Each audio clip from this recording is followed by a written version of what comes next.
next up, we have someone who I think is pretty well known by most of you. She's certainly well known for her work in Western Sydney. For those that have worked or know Kiersten Fishburn, you'll know that she's not only one of the hardest, most diligent workers, but has always approached her roles with a great deal of confidence, integrity and honesty, which makes her perfectly placed to lead the Department of Planning as it enters this important next phase. Please welcome Kiersten Fishburn.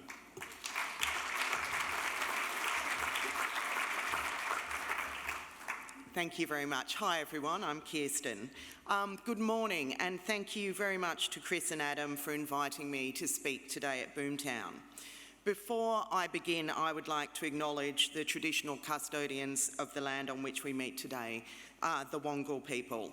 As the Secretary responsible for land management and land planning agencies as well, we reflect on a daily basis how we can connect for country and care for country in all the work that we do and deliver, and we pay respects to traditional custodians and owners of the land.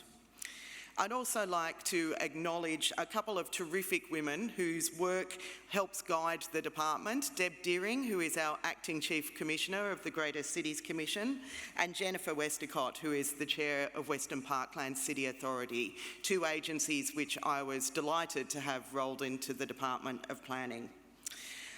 It's great to be here with you today, and I'm going to talk about some of the work that the department is doing in the housing space. No secret to anyone that we are in an acute housing crisis at the moment and we need to make change.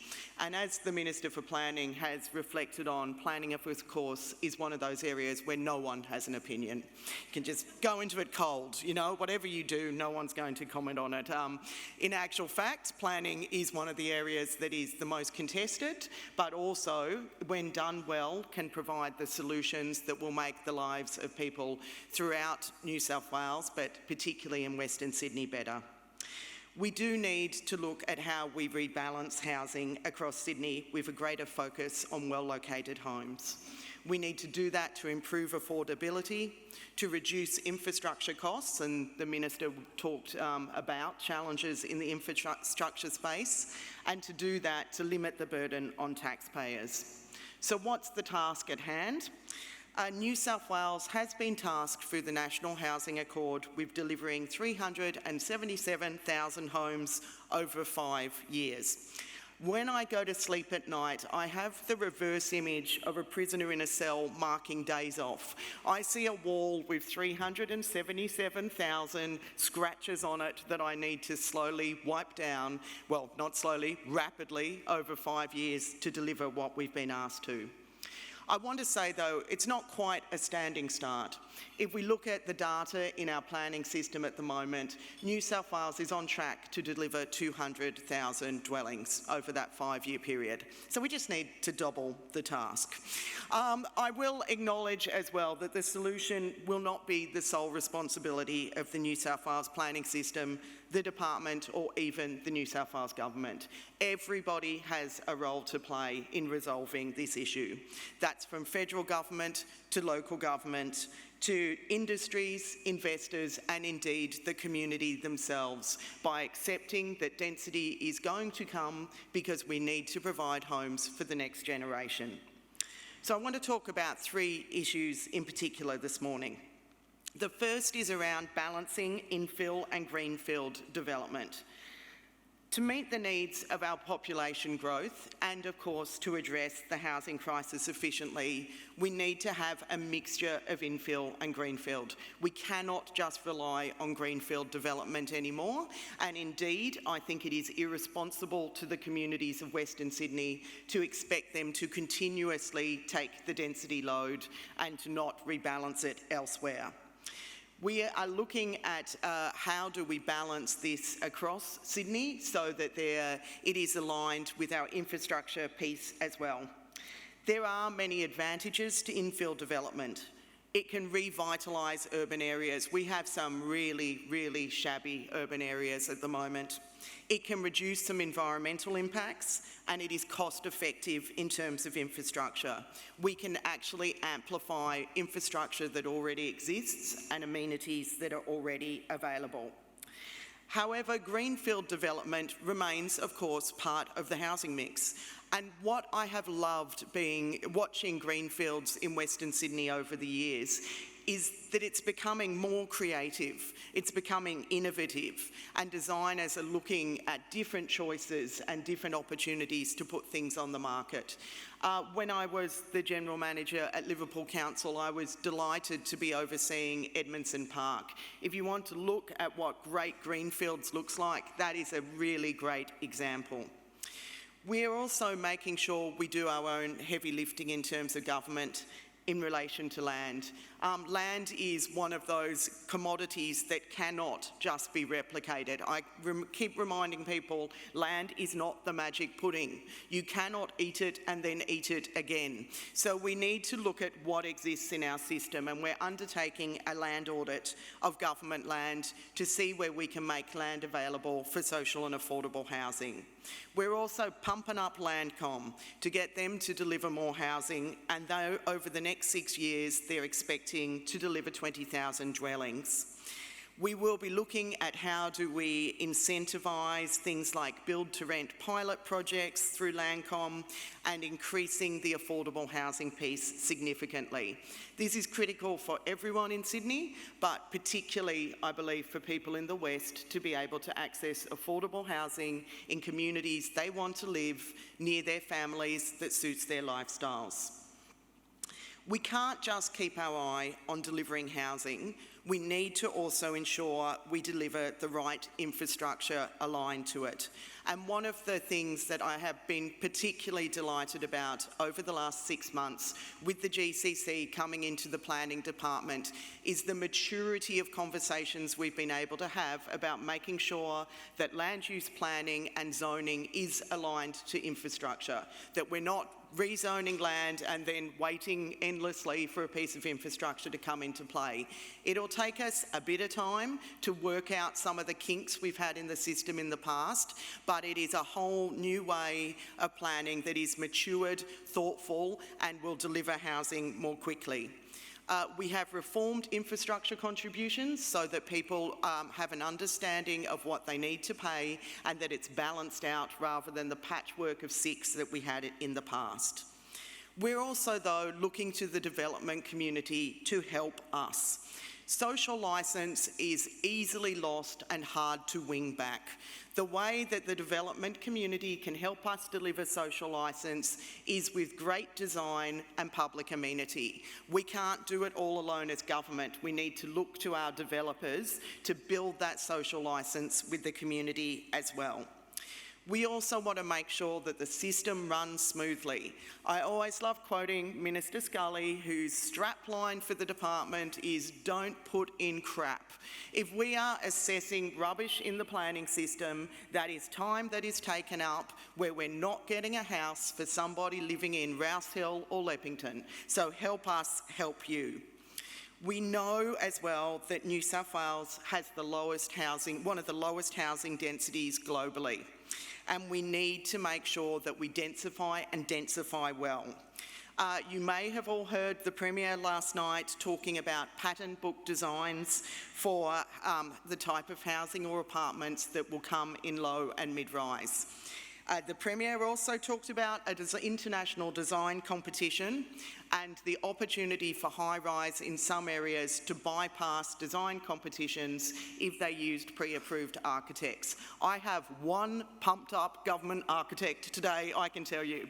When have we ever heard a government prioritise design excellence as part of the housing supply process? I am delighted that we will be in this space.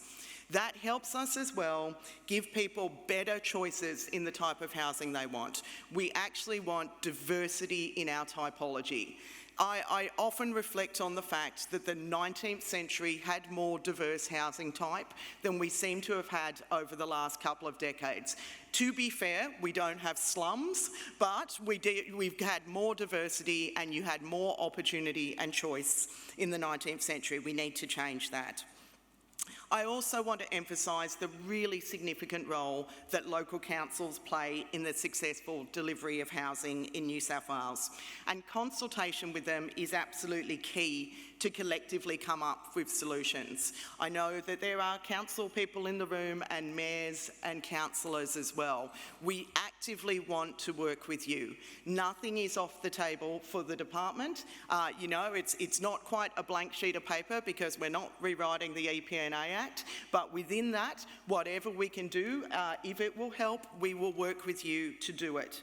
We also know that councils have a potential role in delivering housing for their communities, and we're ready and willing to work with you on land rezoning and assisting you to build up your own social and affordable housing place. I don't want to be standing here in 10 years' time. In fact, that's pretty unlikely. I don't think a Secretary of Planning's ever made it to 10 years, to be honest. But I don't want the next Secretary of Planning to be standing here in 10 years' time with another housing crisis on our hands, because we haven't done that collaborative work and we haven't done the strategic planning. Finally, of course, I want to talk about the integration of transport and land use planning. I'm on the record of saying that transport and planning have been in a war for many years. We are not at war at the moment. Arms are down. We are working collaboratively and actively together. The Premier and Minister Halen spoke about the need for density around metro stations, and we are working through what that looks and feels like. We're looking at where we can, work faster and smarter in a limited infrastructure pool to get great housing that is connected to public transport. We are also doing our bit within the planning department itself to look at the ways our systems work and interact with other government agencies and industry. I know there is room for improvement. We've got a few things on the go now. We've got AI tools, which we are looking to roll out with councils over the next year to make pre-assessment of DAs faster and smoother, to take those endless hours that council planners, any council planners in the room, spend on the phone ringing people up because they failed to submit a document. We're looking at updated regulatory frameworks for manufactured homes. Manufactured homes are a real opportunity piece, and I'm very excited about our potential both to stimulate the New South Wales market in terms of manufactured homes, but to get great quality out, both in terms of fast build and fast assessment as well. And the Premier yesterday announced performance reporting and insights which will hold us to account. I'm going to be honest, I knew he was going to hold the councils to account. I wasn't prepared for the fact that my own department is on the record as well. So, you know, we're all on the hook for this, and you'll be able to watch what we do and deliver as we provide that performance reporting. I just want to finish by saying I have talked a lot about housing. That is a huge focus. But I do want to assure you, because it is a significant part of the Western Sydney story, that the department has not taken our eyes off industrial or commercial as well. We understand that you need jobs and housing aligned together, and our planning makes sure that we think through, as we're looking at where we will put housing, is it close to jobs? Is it close to industry? We're making sure that we don't destroy that great manufacturing and industrial part of New South Wales, particularly located in the west, by using industrial lands for purposes other than which it is most fit for. So we will continue to make sure we balance out the needs of housing with the needs of jobs as well. We are determined to meet our housing accord targets. I've always, you don't run a council without being a little bit of a scrapper, and I feel, this is a challenge for which the department is ready and willing. But we don't want to do that at the expense of diversity in housing types. We want people to have houses that suit them in places they want to live. And I want, again, on the record to say that myth that people only live in Western Sydney because they can't live in the east is absolutely that. It is a myth. So we need to provide housing in the communities that people want to live.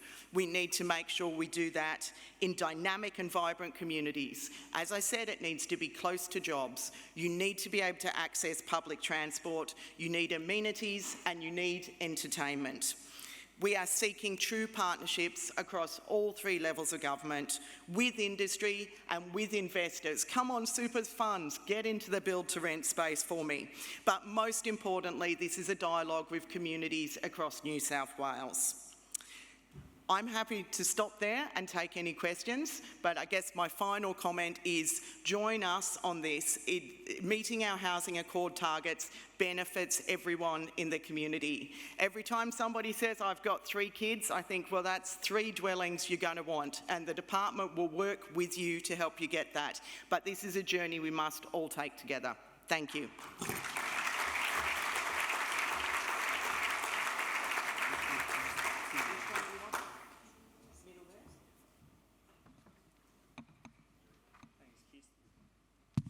Thanks, Kiersten. I think you're selling yourself short too. I think you've got 10 years in you pretty comfortably.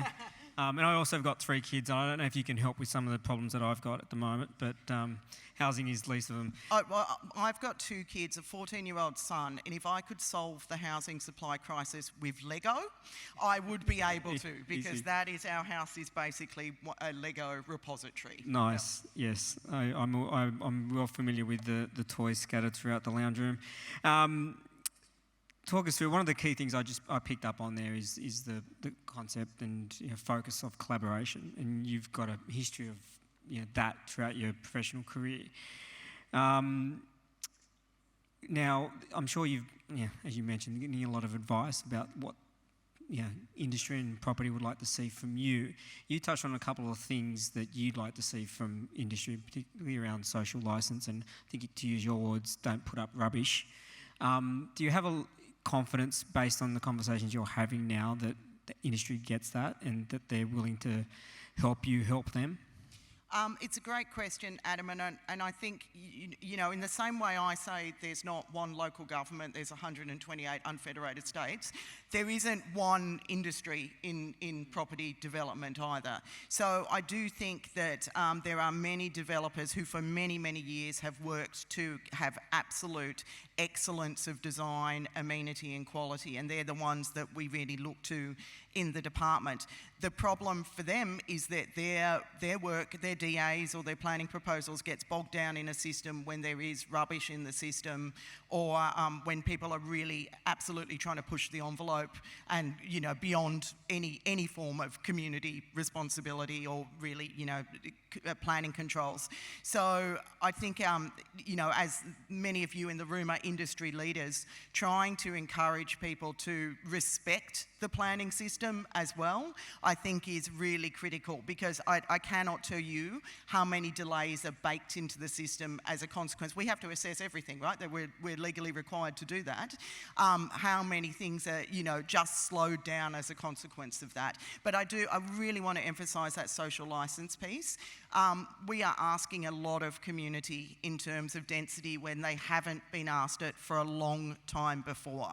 I know from my experience in government, in local government, if you give people great parks, if you work with them to have community facilities, your library, your community hall, your sports and rec centre, if you make sure that there's great cafes and shops and, live music venues. I always have to say that because I'm worried Mr. Graham's in the room and he reminds me every time, don't forget the music venues. I haven't forgotten the music venues. Loves a live gig. Yeah, then communities will be much more willing to come along the journey with you. And I think what we want to do is make these places great, but we want to do it without, leaving communities dissatisfied and unhappy. That requires a level of engagement to make sure that they're informed of what's happening and what's going to happen. Who should be leading that? Is that government, or do you think that the developers and the builders, they should be leading it, or is it a joint conversation? I think everything we've got to do at the moment needs to be a joint conversation. And if we haven't got right in the department yet how we have those conversations, that's something I'm open to hearing. I cannot stress enough, though, the importance of local government in this. Councils are parochial, but they're parochial in the best possible way. They understand their local communities. They understand what their local communities desire and want. So bringing in councils into an active part of that conversation rather than just seeing them as a problem piece, which is often how they're presented, they are actually the solution to many of the issues where you get friction in the development industry and friction with local community. You mentioned the housing target. For those that aren't familiar, it's about 75,000 a year for the next 5 years. Just taking a deep breath there. And I've got a sore throat from last night too, so don't mean to sound deliberately husky. Current sort of, we're delivering about 40-odd thousand. About 40,000, yep. So we're talking nearly double. In my mind, to get to that level that's requires a level of innovation and imagination, perhaps. What in your mind, and what sort of fresh ideas and thinking that you think are required or that you're going to bring to the table to get to that point? Is there an independent view on it? Do we need to go back and see what was done in the past, what didn't work? What's on the table? What do you think is going to work to get to that point? I don't think there is one solution. I think there are multiple solutions, and you need to turn them all on. So, I flagged in my speech, and the Minister and Premier have flagged it many times as well. We need to look at how we utilise our transport assets and densify around that. The Minister has written to councils to say, what are you going to do in the low and medium density space? So you've got, you're already getting everything from a tower to low medium density. We're talking about Western Sydney here, but it would be remiss of me not to say that we also think the regions have a really important role to play, and we need to work better with local councils there. They're often councils that are desperate to take some density. We need to look at what elements in the planning system we can cut out because they're slowing down approval time. New building techniques, modular housing, they're all things we're very keen to see. And then, yes, go back to the future. Pattern books were part of the past. They can be part of our future. Admittedly, they're probably not going to be written on paper. They're probably going to be sitting in a digital file, but they're, it's still part. It was part of the history that solved housing issues in the past. Let's use it to solve housing issues that we have in the present. Yeah. We've heard a lot, and I'm sure you've heard a lot, of the sort of move from planning to delivery. We're going to be hearing a bit about that later today, I'm sure. January 1 seems like a bit of a signature time in terms of the formal MOG changes coming into effect. Yep. You've got housing, infrastructure, environment, climate change goes into a separate department. I think everyone's been a little bit patient in letting the current government, settle in, do its reviews, get the foundations and, thinking right. Can we expect a sort of more mobile and, delivery-focused government from January 1? Is that the moment when the sort of amber light goes to green, or is there still a bit of amber left? You're asking me to comment on something that, may be career limiting for me, the way you've put it there, Adam. I actually think we've done an enormous amount already. We have done infrastructure contribution reform. We have done significant work on the social and affordable housing 30%, 30-30-15 bonus, which will be out. Look, I'm not going to preempt my minister, but I suspect before Christmas. We've commenced work on looking at how we bring AI into the planning system. We have a number of different planning reforms coming down the line. We're working on the housing target. So, we've probably got a succession of things that will roll out. I think there's still significant amount of work that we can do, but I actually don't think we're at a zero start. I think there's a lot that's building up into the system. I think the distinction that you might see, and I don't think it's that we're not doing it now, but I think we sharpen it when we become a department that basically just has land management and land planning attached to it, is one of the reflections I would have had on planning in the past, and my observation from council land and sitting in the department, is that often, we'd get the rezoning done or we'd get the DA out the door and then, job well done. you know, and to be fair, that was what the Department of Planning was asked to do, you know, but now we have a much more active role in keeping an eye on the market, ensuring that actually houses are delivered. I'm not being assessed on how many DAs we've approved. I'm being assessed on how many keys go in the door. So we need to re-gear the department somewhat to have that focus on the delivery occurring as well as just what we need to do in the planning system. I feel exceptionally confident that my department can deliver rezonings and deliver SSDs which would meet our housing target. But I cannot guarantee that we're going to be able to do that unless we work with industry, unless we work with the development community, unless I work with the building commissioner. We need to focus on that delivery outcome as well as just what we do in our own system. One final one, and one that I think received a lot of positive support, was the North Parramatta rezoning and the work that was happening between department and councils. Can we expect to see more of that?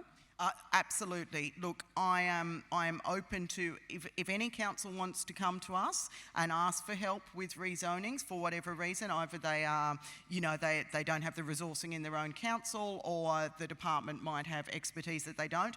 Door is absolutely open. We will come and help, we will engage. That is a perfect example of council wanting something, the department wanting something, and a mature conversation about the department being best positioned to be able to do and deliver that. I think the Lord Mayor is delighted about it, and you know, it's very nice to have a happy Lord Mayor on your hands as well. So we are more than happy to work with any council in that space. You know, come to us if you want to engage us in land use planning for your council area. That's great. Thank you, Kiersten. You're very busy and you've got a tough job ahead of you, but knowing you and knowing your success in the past, I know you're up to it. So, ladies and gentlemen, please thank Kiersten Fishburn. Thanks, Adam.